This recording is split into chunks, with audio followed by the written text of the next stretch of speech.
আসসালামু আলাইকুম। আমি দীর্ঘদিন অসুস্থ থাকার পর আপনাদের সামনে কথা বলতে পারছি, এর জন্য আল্লাহর কাছে শুকরিয়া আদায় করছি।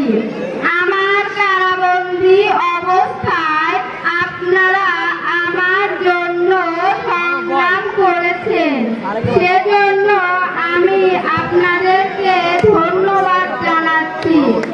দীর্ঘ আন্দোলন সংগ্রামের পর আমরা অবৈধ সরকারের কাছ থেকে মুক্তি পেয়েছি। আমি আন্তরিক ধন্যবাদ জানাতে চাই আমাদের বীর সন্তানদেরকে, যারা মরণপণ সংগ্রাম করে এই অসম্ভবকে সম্ভব করেছে। শত শত শহীদদের জানাই শ্রদ্ধা। তরুণরা যে স্বপ্ন নিয়ে রক্ত ঢেলে দিয়েছে,